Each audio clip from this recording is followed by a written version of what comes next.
Ang aking lulutuin dinner ngayon, ayan, stir fry pork with cabbage. Ayan lang, yan lang mga ang kailangan, napakasimple lang. Balang ginamit ko lang dyan is yung sibuyas na malaki, na para ano lang siya, para lang pamparami, sabi ganun. Pamparami, tsaka mabango kasi to. Kaso nga lang, didikit talaga sa damit mo. Amoy sibuyas ka na din after mong magluto. Tsaka yung ano nga pala, yung pork natin dyan, yung pork belly ang ginamit ko. Tapos, in-slice ko lang siya ng maninipis. Tapos, minarinate ko lang ng oyster sauce and soy sauce and konting sugar para hindi siya masyadong maalat. Mas masarap yan kapag lalagyan mo pa ng ng chicken powder para mas lalong malasa siya.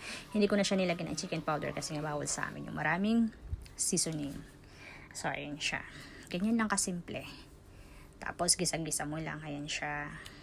After nyan, ihalo-halo na. Imikos-mekos mo na hanggang sa mag-incorporate na sila. So, ayan na. Tapos, lagyan mo ng konting tubig para maluto na siya. Tapos, then, ilagay mo na rin yung cabbage na slice. Ayan, diba? Tapos, ihalo mo uli. Ayan siya. Para mag-incorporate uli. So, ayan. Bali, nilagyan ko talaga ng gusto kasi gusto nung bata yung masabaw.